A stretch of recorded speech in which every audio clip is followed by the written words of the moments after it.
Hey, hello everybody. So, my name is Victor. I'm core contributor to Humanode. Today I found out that in Spanish language they call me bitter, and I'm gonna tell you some bitter truth about decentralized governance in crypto. So if you feel depressed during my talk, it's okay because you should. So let's start with the fact that our technology is indeed decentralized. It's awesome. It's somewhat far from the control of the governments. It can be used by anybody, but the ownership of blockchains and protocols is not decentralized because it's capital based. So that's the main reason why. So anybody here thinks that capital is decentralized enough? Raise your hands. Yeah, you see, nobody thinks so. Let's go further. So let's start from the blockchain infrastructure, the thing that we run our decentralized applications on. Bitcoin is considered to be the most decentralized network, right? By some people. Sorry, I got an alarm. I usually get up late in Georgia. So that's Bitcoin mining distribution, pretty much stable. 4 to 5 mining pools control more than 51%. And well, if you say that miners can easily switch between one mining pool to another, this is true.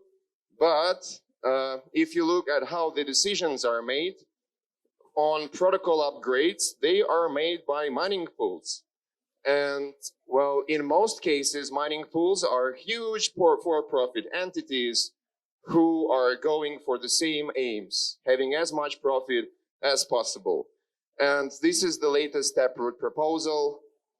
Well, as you can see, you don't need a lot of coordination to decide on whether it's going to be accepted or not. And Ethereum has just moved to proof of stake, right? Is the situation any better? Well, right now, not yet. As you see, Lido, Coinbase, Kraken are 3 staking pools who have 52%. And we're starting to have problems with censorship resistance. But even if you take staking pools apart, and if you look at the first 1,000 addresses in Ethereum, well, you will see that they control pretty much 95 somewhat percent of the whole Ethereum. And if you have it all basically in proof of stake, that means that there are less than 1,000 people controlling the fate of Ethereum. And well, we're just building on it, but it's not decentralized at all. And probably, unless, well, someone will get the capital out of the rich, give it out equally to all the people around the world, it will never be decentralized. Well, for analysis of proof of stake networks, there is an awesome Nakamoto coefficient, which basically tells you how many nodes you need to have to collude together in order to make the decision on protocol upgrades. And well, the most scary part, it is also right now attributed to treasuries. So you can see how many entities you need in order to decide where billion treasuries go. So Avalanche and, for example, Solana, who have thousands of nodes, well, less than 30 you need in order to decide what's going on with the protocol next. And there is a great report by Missari. Of course, well, Binance Smart Chain is the worst example that we could have, but you can see that basically these validators, not only is just less than 30, but they're all interconnected. And I think that for every proof of stake network, they're sitting in their private chats and deciding the entities of decentralized blockchains. And well, this is the world we live in. This is the stone age of crypto, guys. And this is good because we still have a lot of stuff to do. So let's go the level up to decentralized protocols who live on top of these blockchains. And we can see that, so the blue part is the number of token holders. Well, basically all token holders, because these are all governance tokens. And the red is the percentage of active voters lifetime. So that means that For example, if at least once this wallet voted, he's in the statistics. And for each vote, it's even worse. We will look deeper later. So we can see that usually if you have low distribution of tokens, you might achieve high active voters percentage. But if you have pretty good distribution of tokens, well, most of people don't give anything about voting because they don't have real power. And well, in Uniswap, in Compound, Solent is a pretty interesting example. Yeah, there's a cool story about it. So you have less than 3% of people or wallet account holders participating if you have really good distribution. In the center, well, actually, Aave, I don't know how they did it, but I just rebuilt the chart with new statistics from DeepDAO. Aave had much worse statistics just half a year ago. Now they look pretty neat. But I wanted to look really into Yearn because Yearn, it was a fair launch project, right? There was no pre-mine. And as you see, it's more or less balanced in terms of like governance token holders and active voters percentage.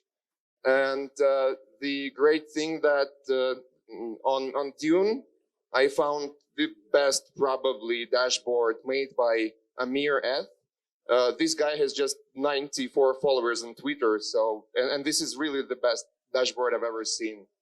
And I took just a few things from there. First one, top holder against total Yearn Finance like voters. So in the latest proposals, the guy, just one top voter, had more voting power than anybody else. Just one. In the previous times, a little bit better, but still, if second top voter comes, I think they can outvote everybody there. Divisions of voting power in Yearn Finance. So this small section in the pie chart are guys who are holding more than 500 Yearn Finance, and they have 51% of all tokens. Again, 51, yeah, great number. And if you look at the like voters and their voting power, basically the majority of the voting power, 9 voters. And this is counted on all like 60 something Yearn Finance proposals. So 9 people deciding everything in not the worst case in decentralized protocols. Okay, I'm going to talk about MakerDAO too, because I found a great paper published this year, but the statistics are from 2019, 2021 for almost 2 years. So MakerDAO, as we all know, is one of the most decentralized stable coins in terms of collateral. We can all use it without the fear that OFAC will ban us and our wallets. And but let's take a look at the governance. I mean, now situation is a little bit better. Well, Rune still controls the over 50% of the voting power, despite, well, the fact that he's not voting directly, but through delegators. But I think they still listen to him. So these are like 2 years of polls in MakerDAO. The mean and average, you see, number of voters about 25. And the largest voter has 50%. Again, one person decides 50%. What can you do with him? Nothing. You should, I don't know, just steal his wallet. That's the only way to make him not decide on everything. What can go wrong? 2 perfect examples of what can go wrong. It didn't happen to all the protocols yet, but it might happen soon. Very interesting example of ENS. So the founder of ENS, who was also a director of their company who developed ENS, said some bad stuff about Christian religion. And then the community said, can you please take your words back? He said, no, I'm not going to do that. And then he was basically fired from the company itself, but ENS was already a DAO and it was not connected to the company. So they had to hold a vote on getting him out of the DAO as well. So as you can see, Here is this guy, yeah, and his participation in the vote decided everything. And what about VCs who hold a lot of tokens? Hey, they do just nothing. They just not vote, right? Awesome. Thank you, VCs, for giving us a lot of money and doing nothing after that. Well, they didn't give them to us because we don't give them power. So another good example of Solend. So what happened here? Real decentralization and decentralized voting. So in Solend, there was one whale who had about 90% of tokens in the pool. And the guy also, well, was pretty high risk. And he decided to take a lot of leverage. And when the bear market hit, the guy saw that, well, the liquidation cascade would be so awful that their token will go down like 90%. So what did they do? They launched a 6-hour vote, 6-hour vote, to just freeze the assets in the smart contract of this whale so that he couldn't get liquidated. And then the community is like, what are you doing, guys? Please don't do that. And they're like, we're holding another vote. Now you have 24 hours to vote. And pretty much, well, the consequences was the same. And they didn't get liquidated because they somehow OTC, well, made the whale get out of the protocol. But it was just the decision of the team and the vote of the team, this huge circle, to freeze the assets of the whale. Decentralized governance, here we go. So what are the consequences of token voting? Oligarchy, plutocracy, populism is even better than these two, and complete voter apathy of small token holders who may become contributors, but they will never become real contributors because nobody cares about their world, because they don't have enough money to vote in these protocols. Is anybody already depressed? Yeah? That's good. That's good. Any solutions to this? Let's go over it. So there were like hundreds of projects trying to create DAD solution, like Polygon launching DAD, a lot of other projects launching DAD, but DAD is eventually just your passport. It's just the data that you hold locally, and then you can share it with other protocols, but it doesn't prove whether you're like a human being, and you can't prove that you hold only one DAD. You can easily hold 100 of DADs because it's, well, hard to prove whether these DADs are legit or not. QIC, is it a solution? Well, we all hate QIC, number one. Number two, not really, because you can, well, even in the United States, it costs about $200 to buy a driver license. And with driver license, you can pretty much pass the QIC and bam, you're a unique human being considered by the protocol if this protocol relies on QIC. So the next thing we have is Sybil-resistant identities, meaning that an identity of yourself, and it is structured the way that you cannot have more than one identity. So there are few approaches to it. So first, the approaches that work already are called social vouching. And it works like that. We basically, well, all here together, and we can prove that, I can prove that you're human and unique. You can prove that I'm human and unique. We all vouch for each other. And that's how the system knows that we're human, unique, and like alive. We're not spoofing any non-existing identities. Well, these approaches already work with Claris, with Bright ID. Circles, if you don't know them, you'll find about them next year because they're doing something huge. The next approach is biometrics. And yeah, you would say biometrics, they're all over the internet, right? So you can just take my photo, you can show it to the camera, and you can steal my identity, or you can just create a deep fake, and you can pretend as if you create like a new identity. So there are two of you, not only one. It was like that 3 years ago, but not anymore, because biometrics are making a huge leap in terms of accuracy of two things. One thing is the accuracy of comparing people to one another, and the most accurate protocol in the world that we use at Humanode, the error rate, meaning like the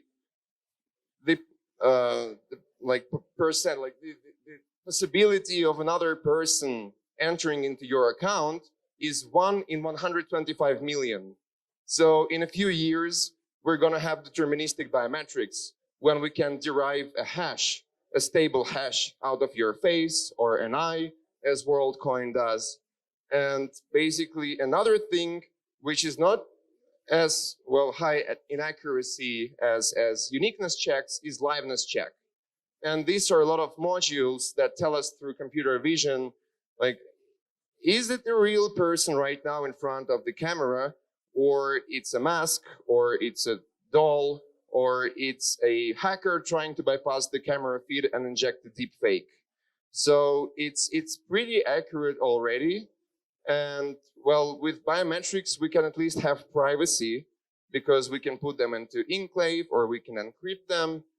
And if we combine social vouching and biometrics, so biometrics as an entrance into protocol and then social vouching to like increase that we're sure that,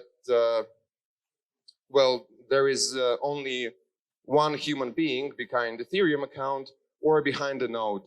So social vouching applications and WorldCoin, they mostly focus on like having your unique identity, and then you can use it around in different applications.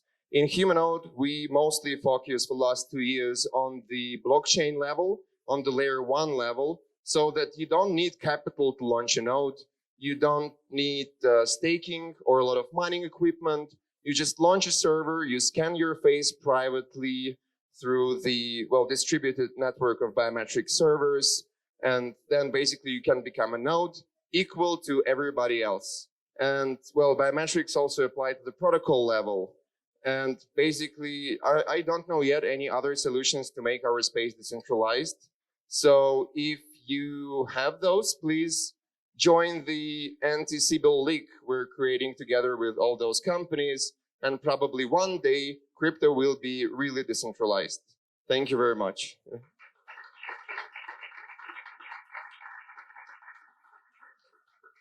Any questions? Yep.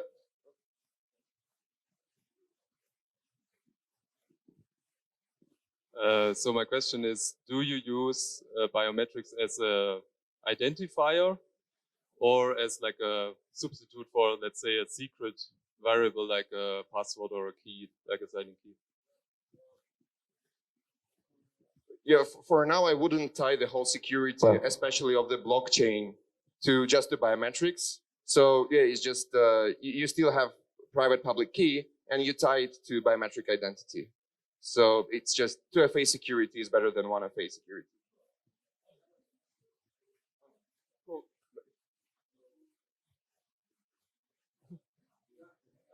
Test.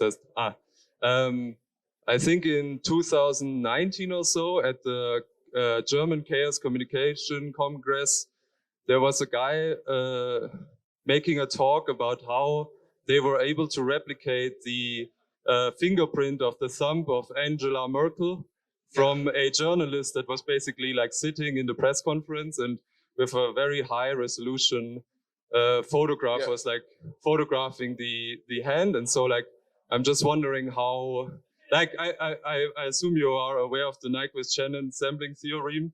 And so I guess like every time someone is able to record someone's face or any other biometric, then I guess they can also replicate it, or? So that's true that you can actually, take a photo of fingerprint and replicate it. And in 2019, the accuracy of uniqueness checks comparing people was like 100 times lower. And liveness checks were just awful. So the liveness check, it doesn't know who you are.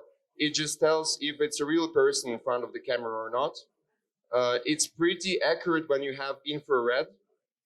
And if you don't have infrared, for now with facial recognition, the error rate is 1 in 100,000. And back in 2019, this liveness was like 1% error rate, which is too high. And that's why you could easily get into it. Right now, it's much harder. And well, with the spoof bounty programs we had, there were 2 spoof attempts out of a couple of thousands successful. Last year, this year, none of them. But yeah, you're right. Like just 3 years ago, it would be impossible to create. I just think that it's related to the Nyquist-Shannon sampling theorem of yeah. So I think it will always be like a cat and mouse game. Thank you. But thanks for the talk. It was interesting. Thanks. Yes, thank you. Don't you think that like vested token models, like what we see at Balancer and Curve, etc., will get more voter participation and better distribution because there's something at stake? People actually, you know, will lose money if they vote incorrectly. Indeed, there are ways to make it a little bit better, but it still relies on capital, and capital will always be centralized. I mean, there will always be 0.1% of rich who will have most of the votes, and at least in like our governments, right? At least the mighty ones, they have to have army, police in order to stop the democratic voting and the democratic people. But if we have complete plutocracies based only on token voting, well, they don't even need an army or police. They just vote as they want to and don't care about anybody else. I think we live in a plutocracy right now with the propaganda that's going on mostly. It's easy to influence people, but that's a different discussion. I think the only way out is like a vested token model where people actually have things at stake. That's my opinion. Well, the thing is that poor people can't vest their tokens. They need money right now. And rich people can vest their tokens for 10 years. I mean, the biggest funds don't even claim their investments for years. So vesting, it plays on the side of those who, well, control the capital from my point of view. They have a little bit more incentive to participate, right? So it can increase the participation rate, but it excludes regular people completely who have no money. Hi, thanks very much for the talk. It's really interesting to see these statistics. I was wondering, do you have statistics about kind of the DAOs that actually directly execute a decision on the contract versus DAOs that delegate it to like the execution? You mean direct or delegation, right? Directly. So I vote, the contract gets my vote, and I execute whatever I wanted to execute. Versus I vote, and then somebody executes that, and I trust the fact that they will. Well, I didn't compare them because, again, it still will be capital-based. I think that, as you see from example of Maker, it got a little bit better when the delegation was there, just because Rune was able right now not to vote himself directly with 50% of the voting power, but he could delegate it to 7 different people. But at the same time, if somebody of those 7 people quarrels with Rune, he won't delegate to them anymore, and that's it. So it's still up to his decision. Yeah, is it better or not? Well, we don't know. It's still same stuff, more or less.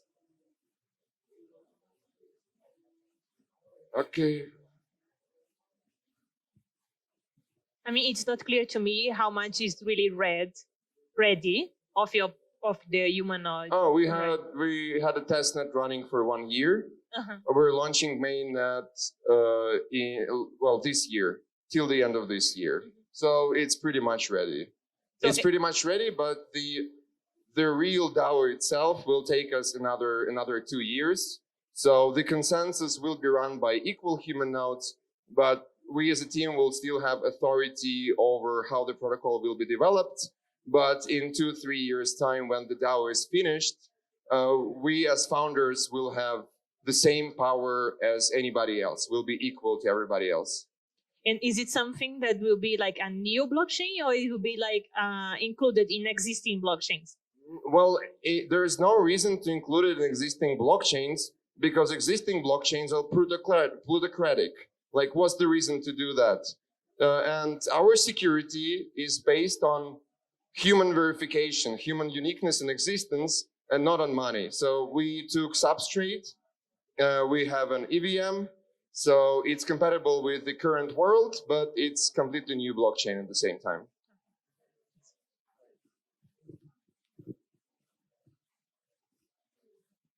Okay, thank you very much. Hope you will do something to it as well. Yeah.